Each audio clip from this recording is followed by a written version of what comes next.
Welcome to OOD Works, the podcast, a show about unique individuals and services provided by Opportunities for Ohioans with Disabilities, the state agency that helps individuals with disabilities find a job and be more independent.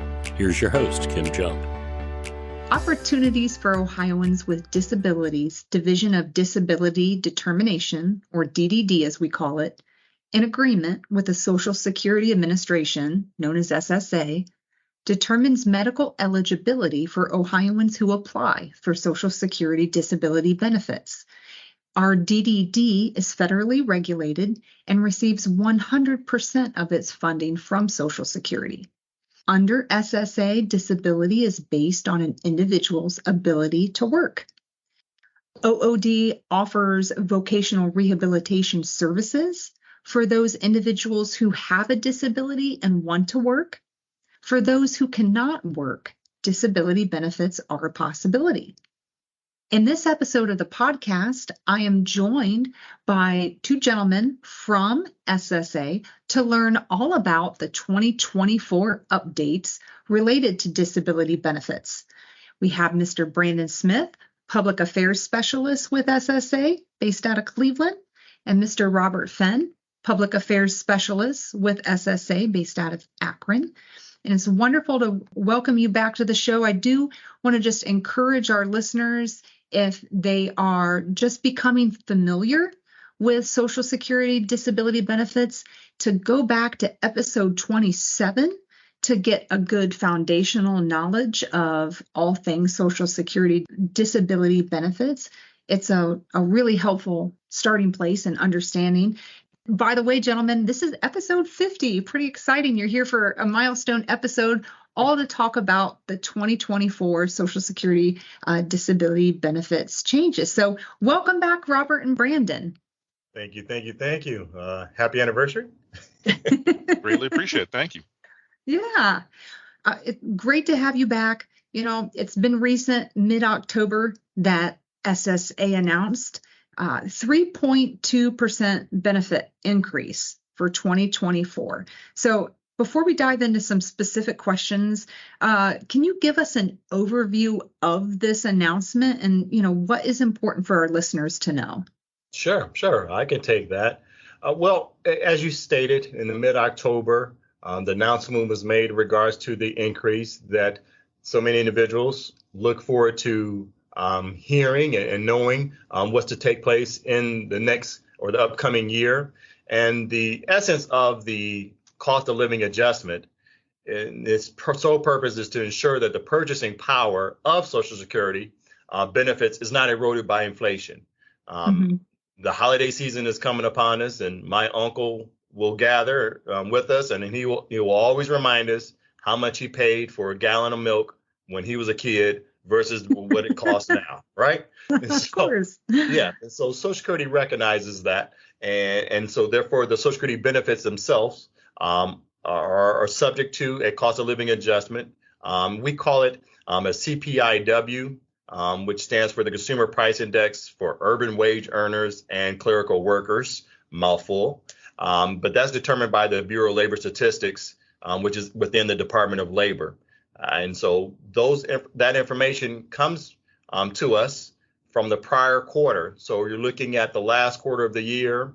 We're looking at September 30th, going back 3 months, gets us to June. And that quarter is compared to the prior quarter. Congress enacted this COLA provision back in 1972. So it began in 1975 that it became automatic for U.S. Citizens who were receiving a Social Security benefit, Social Security retirement, Social Security disability, and supplemental security income to get that increase, again, tied to the Consumer Price Index, CPIW. Okay, great. That's a good explanation. Thank you, Robert. Brandon, how many people are you expecting to be impacted by this cost of living adjustment? Yeah, over 71 million beneficiaries are going to receive the cost living increase. Over 66 million people that are receiving Social Security benefits. So we're talking about retirement, spousal, survivor, disability, children's parents benefits, and about 7.5 million people that are receiving benefits on our federal needs-based program, supplemental security income, better known as SSI. Now, some people are getting both benefits, so there's a little bit of overlap, but in total, over 71 million people are going to receive the cost living adjustment to their benefits. Wow, big impact. Can you explain credit of coverage and what has changed, Robert? Yes, I certainly can. Social Security has a dollar amount that is translated from taxes. So individuals who pay the FICA tax, the Federal Insurance Contribution Act, so individuals pay their tax. That tax amount is where we begin translating it to dollar amounts, and that can change. And because that number is what Social Security uses to see if you've earned enough of these dollar amounts, translate credits, to determine if you're eligible for retirement and disability benefits. Last year, that dollar amount, if a person was working, and I'm referring to W-2 wages, or if you're self-employed, the net income, those gross amounts, last year or this year in 2023, that amount was $1,640. Because of the cost of living adjustment, in order to earn a credit, it's going to be $1,730. $1,730 gross is the amount. Every year, an individual can earn up to as many as 4 of these credits. And so, again, you can just do the math. The 4 times the 1,730, or the 4 times 1,640 this year, $6,560 would be this year. Once a person earns that dollar amount, they earn their 4 credits. For Social Security retirement, an individual is looking to get up to 40 credits, at least average of 10 years. For Social Security disability, the factor is their age. Commonly spoken is for those who are age 31, needs to have worked 5 out of the last 10 years. And so that's where you can get 20 out of the last 40 quarters of coverage. So a credit is very important. It is the marker to determine whether or not an individual has worked enough to receive their credits. Okay, got it. Good explanation. And Brandon, how about the maximum taxable amount? Yeah, so just in case people weren't aware, there's a 7.65 tax rate. That's the combined rate for Social Security and Medicare. The Social Security portion is 6.2% on earnings up to what we call the maximum taxable amount. The Medicare portion is 1.45 on all of your earnings. And as of January 2013, individuals with earned income more than $200,000 or $250,000 for married couples will pay an additional 0.9% on Medicare taxes. But to your question, for Social Security purposes, that's 6.2%. The maximum taxable amount is going up from $160,200 in 2023 to $168,600 in 2024. So $168,600 is the maximum amount that you would pay the 6.2% on Social Security earnings. Now, if you're self-employed, you pay both your portion and the employer portion. So people do need to be aware of that. Okay. One of the things important to us at OOD is supporting individuals that do collect benefits, that need to maintain a balance. They want to work, but they also need benefits. And so we have work incentive counseling that's available. I wanted to ask you, Robert, how about these individuals who are in employment and collecting Social Security benefits? Are there changes to the benefits based on how much you earn? Yes. And then this is the part that Brandon and I will tag team on. Okay. Because the public may not have a clear understanding when they're hearing work as it relates to Social Security benefits. Right. An individual who is working and receiving Social Security benefits, and the common phrase that people will say is, how much can I make and still get my Social Security payment, right? And so the work requirement or work allowance is based upon the type of benefit he or she is receiving. So I will elaborate on the retirement side. Okay. If an individual is receiving a Social Security retirement benefit, what we call a work test or annual earnings test could be applied. So in 2024, the dollar amount for an individual that he or she can make underneath their full retirement age is $22,320 next year. I repeat, $22,320. That's around $1,860 gross per month. And please note, I said full retirement age. The year the person is born determines what Social Security calls your full retirement age, meaning when can I get 100% of what I'm eligible for. Feel free to go to our website. You can type in on socialsecurity.gov full retirement age, and there's a chart in which you can review and you can see the actual year that you're born and what corresponds as your full retirement age. If someone is turning their full retirement age in 2024, that dollar amount in 2023 is $56,520. Next year, that amount is going to be $59,520. So it's an increase of $3,000 compared to this current year of 2023 going into 2024. And once an individual hits his or her full retirement age, then there's no set dollar amount in which a person is held against in terms of how much they can make for the year. And then I will tag this back over to Brandon in terms of how it affects for Social Security disability. Sounds good. And so you've got the trial work period.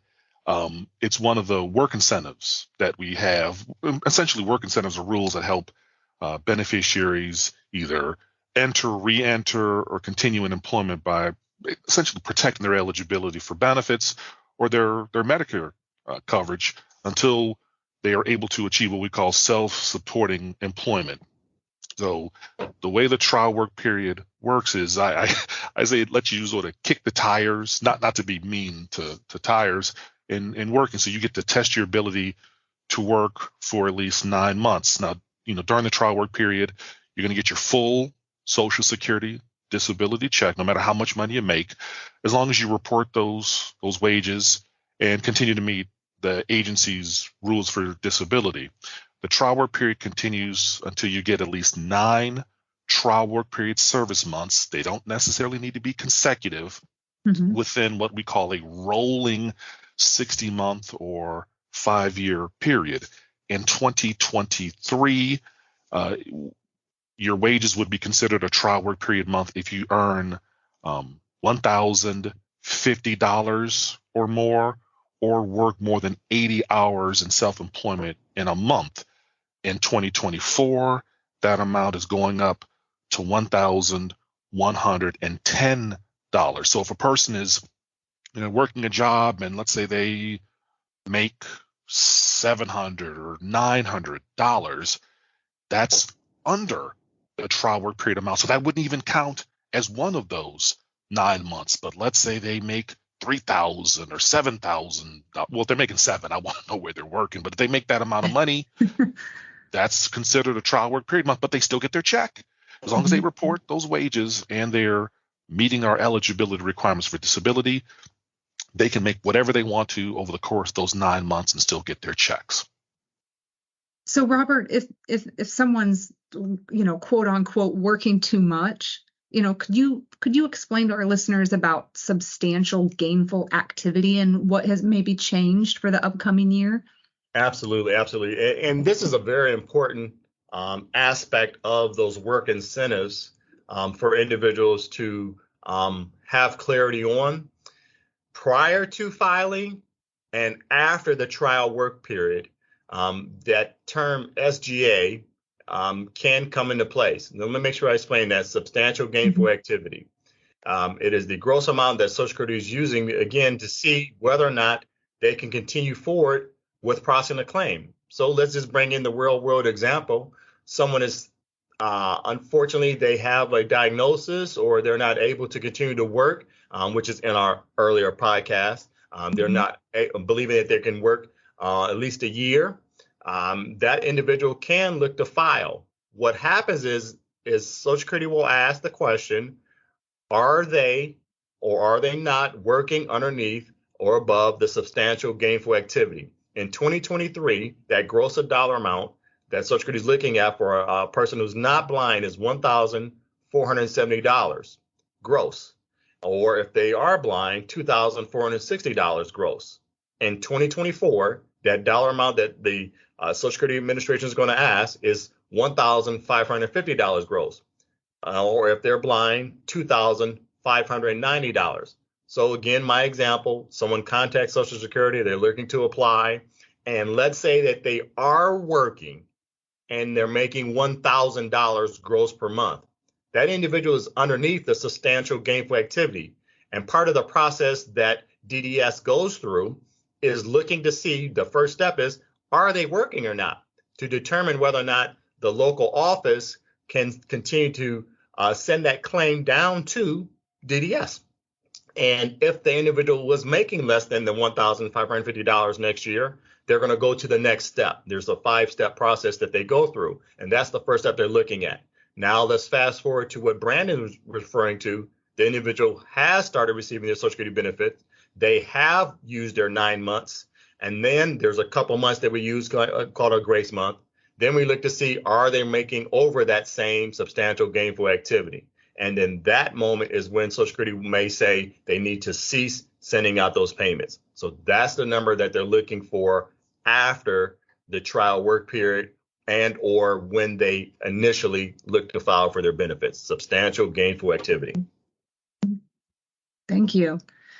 And as far as SSI, supplemental security income goes, Brandon, what is that amount now? And is there anything special you would want to point out? Yeah, so SSI, Supplemental Security Income, federal needs-based program for people that are blind, disabled, or over the age of 65 with limited income, limited resources. Some of our listeners may be receiving it or they're not sure. So Rob and I will just say, hey, look, grab a calendar, and when do you normally get your checks? Because SSI checks are traditionally paid on the first day of the month, unless the first falls on a weekend or a holiday. So in 2023, the amount of SSI for an individual is $914. That's going up to $943. So from $914 to $943 in 2024. SSI also offers a couples rate. So if two individuals are both eligible and receiving SSI and they become a couple, they'll get a larger amount. They'll get one check. It's larger than either singular amount. In 2023, that amount is $1,371.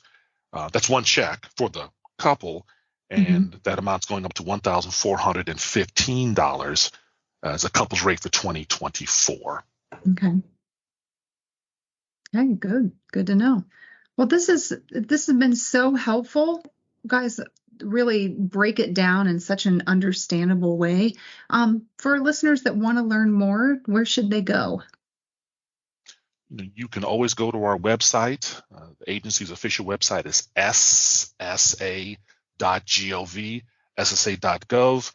People can get our publications and brochures, our forms. You can apply for benefits. A person can apply for retirement, spousal, disability, Medicare benefits. You can apply for SSI in certain instances. You can apply for a replacement Social Security card on our website. You can create a free My Social Security account, which opens up the door for you to report wages if you're on disability and working, get benefit verification letters, and do a lot of things. So your gateway to getting information online is going to be ssa.gov. Right. And what about folks that maybe aren't good on the internet? Is there a toll-free number that maybe they could call? Yes, and there are some people that believe that they don't have the savviness that may take. And Social Security is always offering different options. And so, of course, as Brandon pointed out, our website, which is very easy to use and safe. But sometimes individuals are looking to contact us, and maybe it's a more detailed question that they have. But again, we do have a frequently asked questions option on our website, but we have our 800 number, which I encourage everyone to use if you're thinking about coming to the Social Security office, your local office.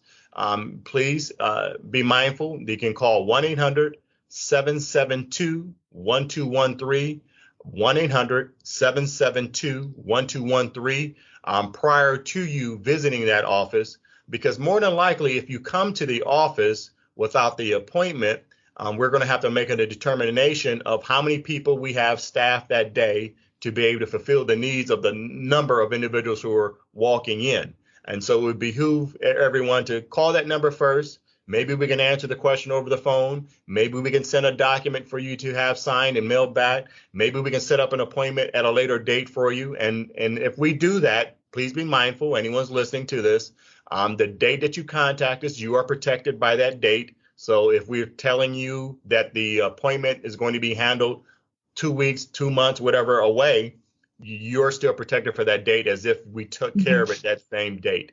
And I'll also add this little inside note. Maybe I should whisper a little bit, but if you call the 800 number, it's easier to reach us later in the day, later in the week, later in the month, later in the day, after 10 a.m., later in the week, Wednesday, Thursday, Friday, later in the month, 16th, 17th on to the end of the month. So I don't know if I'm giving away top secrets, but at least to let you know, that's what you can use in order to reach Social Security, 1-800-772-1213. Oh, those are great pointers. Thank you so much. Well, this has been fun. It's always great to talk to you both. Always. It always. Thank you. Thank you, Kim, for allowing us. And I know how Brandon and I, we can be very conversational. But we thank you for putting up with us. All my pleasure. Ditto. Yeah. A transcript of today's episode is available at ood.ohio.gov/podcast. We welcome you to subscribe and leave a review. We're on social media at Ohio OOD. Do you have a disability? Do you want a job? We can help. oodworks.com.